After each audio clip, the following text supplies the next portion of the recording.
That is the worst clip in the history of television. The Holocaust isn't about race. It's about man's inhumanity to man. All right, folks, let's talk about a show. I've got mixed feelings about The View. You know it, I know it. The daily circus of hot takes, slip-ups, and those moments that make you stop and wonder, did they really just say that? Kick every Latino out of this country, then who is going to be cleaning your toilet, Donald Trump?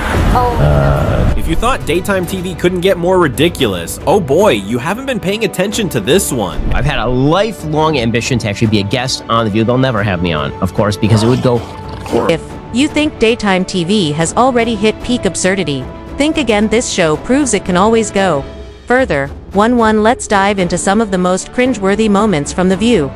A show where IQ levels seem to drop faster than a bad Wi-Fi connection. It's a daily dose of facepalm territory, and today we're taking a closer look. But before we get into it, I have a quick favor to ask. If you're enjoying this content, please hit that like button and subscribe to the channel. Believe it or not, over 98% of viewers watch without subscribing. And while it's completely free for you, it makes a huge difference for us. If you've already subscribed, thank you so much for your support. You're awesome. Now, back to the chaos. One of the most infamous moments on the show came from a gaffe so outrageous it almost defies belief. One of the hosts, and I'll let you guess which one, made a comment about Latinos that was so blatantly racist it left audiences stunned. Every Latino out of this country, then who is going to be cleaning your toilet, Donald Trump? She really went there. And yes, she absolutely said it. The real question is, where's the fact that those words came out of her mouth? Or that she genuinely thought she was making some kind of powerful anti-Trump statement? You could practically watch the panic set in as the others scrambled to smooth it over. But the damage was... No. In the sense that... In a sense. What I mean? Like, when I'm saying there's more jobs to be in LA, they always... Everyone on the panel was cringing so hard you'd think their faces might get stuck that way forever. But nope, too late. The damage was already done. Congratulations, you've officially landed a spot on the top 10 list of things you should never, ever say on live. She's trying to make an anti-Trump argument. She's like, I can say anything I want. And she's like, I'm going to say something super racist. They're all like, yeah. Come on, the irony here is just too much. She's up there thinking she's about to stick it to Trump, and instead she ends up sticking her foot straight in her mouth. And that really makes you wonder, if this is what actually made it to air, what kind of gems have been left on the cutting room floor over the years? And let's be honest, the questionable judgment doesn't stop at words, it extends to hairstyles too. But I'll leave that one alone. You know who you are. Holocaust isn't about race. No, it's not about race. No, it's about a different race. But it's not about race.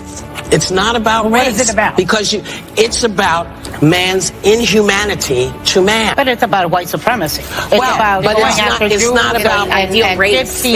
But these are two white groups of people.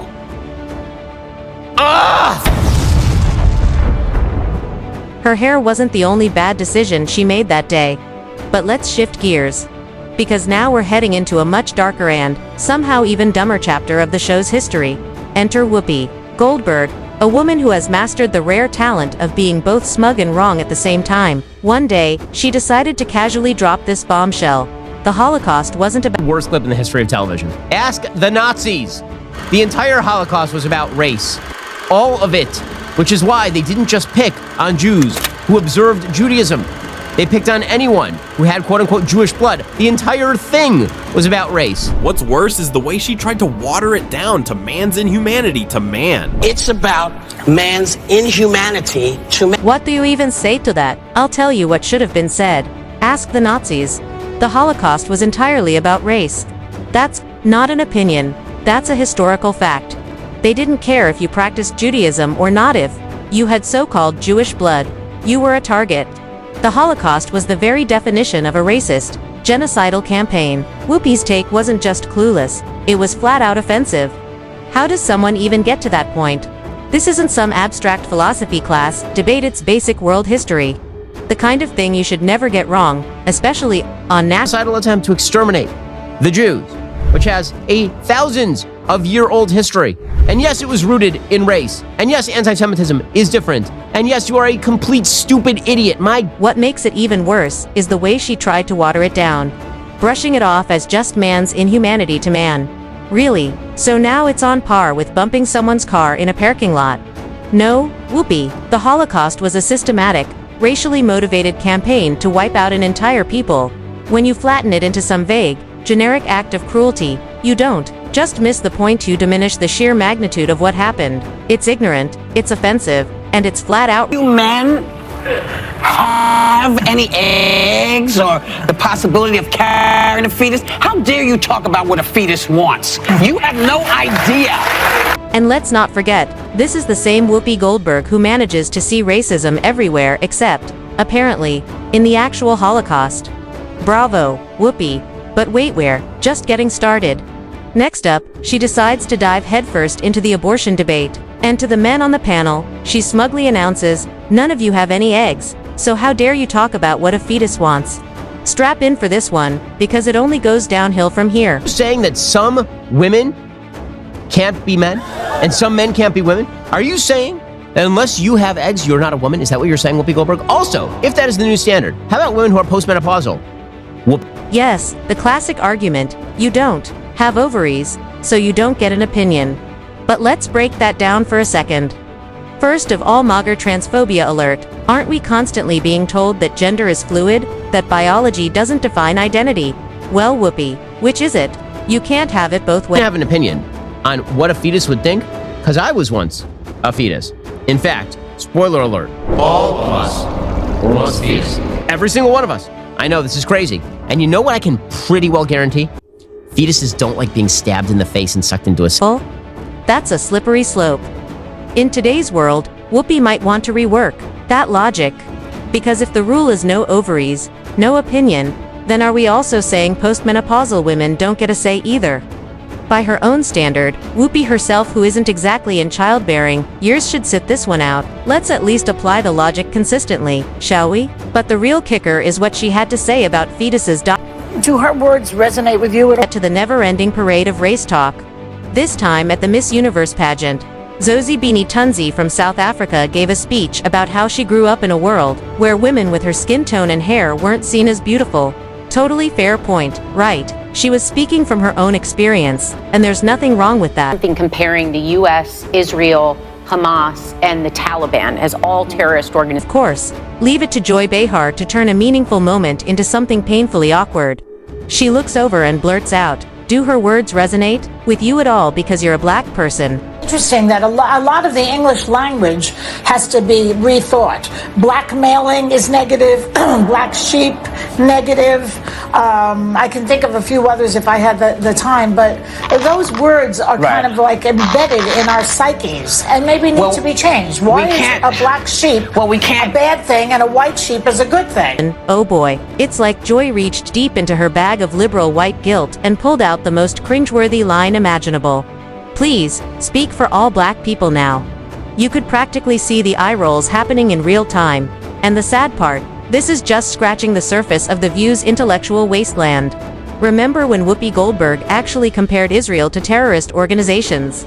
No, really, she actually said, they're not learning about slavery. They're not learning about Jim Crow. They don't understand the history of black Americans in this country. If they did, they would then understand white privilege better. So my suggestion is start teaching this stuff.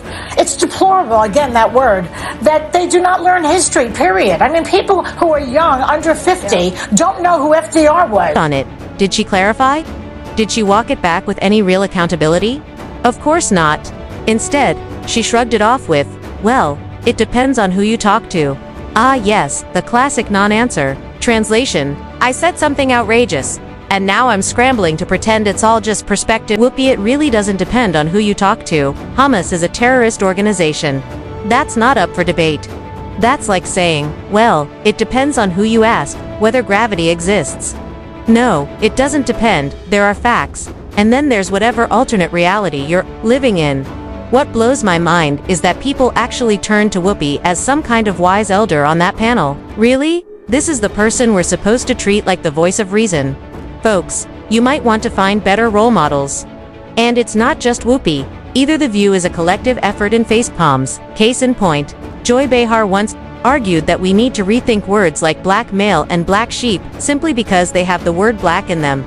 She legitimately suggested those terms are racist, I kid you not, ideologically today than at any time in the past 50 years. And that ideological divide breaks down to the Republican Party being an extremist party and the Democratic Party actually, as you just mentioned, Sarah, moving more to the center. What in the... what? By that logic, we might as well start scrubbing the entire dictionary of any word with black in it, no matter the context. I can already see the headlines. Breaking news: Blackboard is now offensive. And don't even get me started on black hole. The absurdity is off the charts. Even Meghan McCain was sitting there looking like, why am I even here? What is happening? Honestly, the sheer nonsense being spouted on that stage could turn anyone's brain into mush. And just when you think it couldn't get dumber, they decided to weigh in on the state of education.